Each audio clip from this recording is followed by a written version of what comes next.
Ang haba ng U-turn. Oo nga. Ay, nako. Uumpisahan ba natin yan? Hindi, at yan ang nag-cause. Mamaya na lang nga. Dasal muna tayo.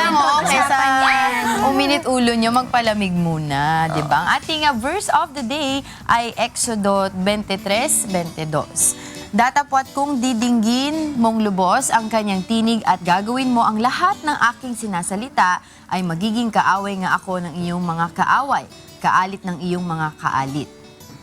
In English, Exodus 23:22, But if thou shalt indeed obey his voice and do all that I speak, then I will be an enemy unto thine enemies and an adversary unto thine adversaries. At para maintindihan natin, Kuya! Morning! Sakit pala sa tuhod nung... Pag ganun, Ang tarik ng ano? Ang tarik ng ano? How are you? pag ganun eh. Basta? Kuya! How are you? Namiss ka namin. Talaga lang. Morning po. Morning. Natin eh. Ano balita? Kumusta Sabay kayo kayo? ni Kikay? Actually, iba lang yung way. Nadinig ko yung nagre-reklamo yung isang mama dito. Eh, kuya, hindi lang isa. Sabi na isang mama. Pati ako. Samahan mo na ako. Oo, di ba? May aling maliit. Reklamo kasi ano daw, puro siya lang daw matanda dito. Kailangan ng reinforce. Sabi, kailangan ko ng ano, nag-iisa akong matanda dito. Kailangan ko ng lolo. Iba pala yung reklamo. Iba pala. Ano naman reklamo mo? Mamaya. Talaga. U-turn. Pare-parehas naman. Well, but pinag-uusapan ninyo yung kaaway.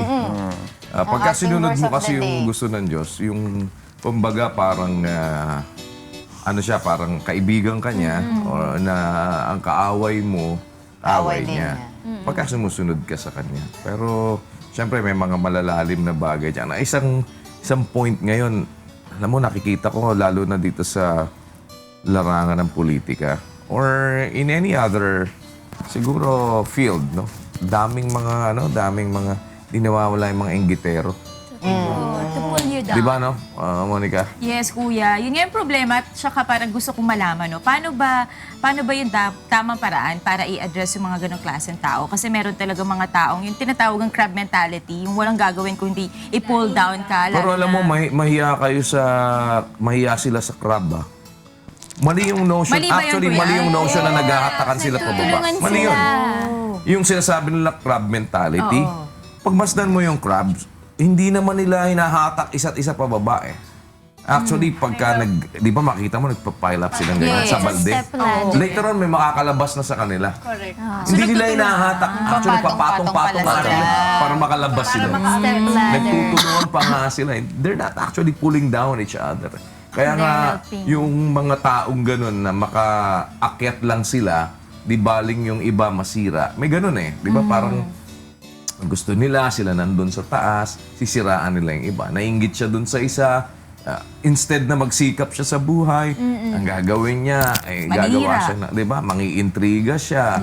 O kaya sabihin, ay si Monica, di naman magaling yung newscaster yan eh. Ano yan, taba-taba pa or what? Ganyan. Hindi. Ano nga eh, di ba? Paninira nga. Alam mo, iba yung... Baka maiyak ka aga-aga. Hindi, paninira nga eh, di ba? Oh my God. So that means it is something na hindi totoo. Kuya, may hugot ako dyan. Bakit? Pagdating sa mga taba-taba, iba ang hugot ko. You think mataba ka? Di ka naman mataba ah. Chubby chicks. Ako nga sa akin, parang wala na lang. Hindi. Ibig sabihin, merong ganon, di ba? Magsasabi ng hindi totoo. Minsan to the extent, mag-iimbento pa. Di ba? Imbentohan ka pa ng kung ano-ano. Alam ni Erin yan kasi sa politika, ganyan eh, di ba? Ba't kuya nagpauso ng mga ganyan sa larangan ng politika na Na- para maka-advance dun sa kalaban niya magsisira? Alam mo, hindi lang naman sa politika kasi yun. It's yung mentalidad ng tao yun Reality eh. na. Anong klaseng tao ka, 'di ba? Kasi it says yung klase mo eh. Kung ano bang naging upbringing mo, ano bang naging pananaw mo sa buhay, anong klase bang tao ka naging, di ba? Dahil pwede ka naman magsikap ng hindi ka, lalo na yung mag-iimbento. Di ba? Gagawaan ka ng comics ng paninira, di ba? Gagawaan ka ng kung ano-anong katarantaduhan, tapos sasabihin, pamigay nyo to ng discreetly na si Erin, bakla yan. Yung Yun, na yan. May epilepsy pa. Di ba? May epilepsy pa yan. Yan, may ano yan? epilepsy pa. Abnormal yan, kulang sa buwan yan. Yung mga tipong gano'n, di ba? Pinanganak yan, kulang sa 7, sobra sa 8. Yung mga gano'n, di ba? Hindi, totoo yan sa politika, yan. di ba? Eto, inanuhan radyo. siya. Di ba, inanuhan siya na siniraan siya, sinabihan siya na siya may epilepsy, na bading siya, kaya daw siya hiniwalayan ng asawa niya. Di ba tama yun, ano? Tama. All of those May things. gamot naman ako, kamo. Diba? Controlled. Yun. Kaya maganda yung tinatanong mo na yan. And siguro, pero alam mo yun, paninira lang yun, Monica. Kuya, Na- iba na lang, wag lang yun. Hindi, sabi na, hindi magaling kang, alam mo, magaling kang newscaster. At hindi. At payat ka. Kung ako tatanungin, kung ikukumpara naman doon sa mga ibang napapanood ko dyan, Yeah. sa ibang mga malalaking mga channel, not for anything else, not because you're here, di ba? Kaya nga, it's their loss kung halimbawa ay pinakawalan ka nila, di ba? Dahil, Parang may I don't know. hugot si Kuya. Ha? Oo nga. Parang may hinuhugot ka. Pero di mo pa binabawi yung isa. Kuya, Hindi hinintay mo ko pa yung isa. binabawi yung isa. Hindi, sinabi ko naman hindi naman siya mataba eh. Sinabi ko naman hindi ka ba mataba? Nakita mo sagot, hindi ka mataba. Kita mo sagot ni Erica sa'yo, ni Kikay. Si Erica Kikay. Ano sabi ni Kikay? Hiyang-hiya naman. Mahal kami sa'yo, Monica. Correct. Hiyang-hiya kami. But just the same, let's hear it from Brother Eli tungkol dyan sa mga ganyang klase ng ugali. Biblically speaking, yung mga inggitero, yung mga maiinggitin na pumupunta dun sa extent ng manira ng kapwa, hindi magsikap sa buhay, hindi galingan ng buhay, hindi galingan yung pagtatrabaho, kundi sabi, yan, ako, yung doktor na yan, yung si ano, yung doktora, ang pangalan yan? Yung doktora Janice, ano na yan? Debelen. Ano yan? Alam mo, marami ng binaling buto yan. Marami.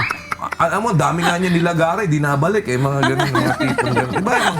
Correct. Well, let's hear it from Brother Eli Soriano.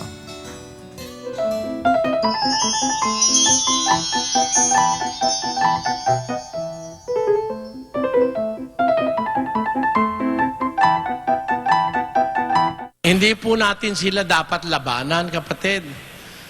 God will do the battle for us. Ang sabi po ng Diyos, I will be the enemy of your enemies. Ang sabi niya, magiging kaaway ako ng iyong mga kaaway at kagalit ako ng iyong mga kagalit. Basahin natin sa Exodo.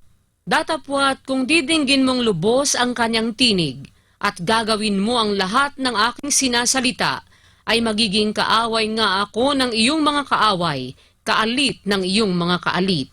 Tenyo, apan kung sa pagkamatuod, magapatalinghog ka sa iyang tingog, ug pagabuhaton mo ang tanan nga akong igaingon, nan ako mamahimong kaaway sa imong mga kaaway, ug magabatok ako sa imong mga kabatok. Ayan. O, di ba?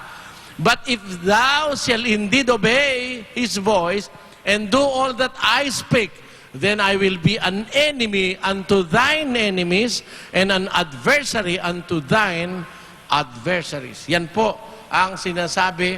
Pero si en verdad oyeres su voz, hicieres todo lo que yo te dijere. Seré enemigo a tus enemigos y afligere a los que te afligeren. Yan po ang sabi ng Diyos. Kaya po, halimbawa, meron tao, gusto ka ibagsak, huwag kang mag-alala. Ang Diyos ang magbabagsak sa kanya. Ni huwag kang mag-iisip na gumanti. Pakinggan niyo po sa unang Korinto, Kapitulo 3. Hindi ba ninyo nalalaman na kayo'y templo ng Diyos at ang Espiritu ng Diyos ay nananahan sa inyo? Kung gibain ng sinuman ang templo ng Diyos, siya'y igigiba ng Diyos, sapagkat ang templo ng Diyos ay banal, na ang templong ito ay kayo. Ayon. ang Diyos ang gigiba dun sa gustong maggiba sa kanyang mga lingkod. Wala po kayong dapat alalahanin, kapatid.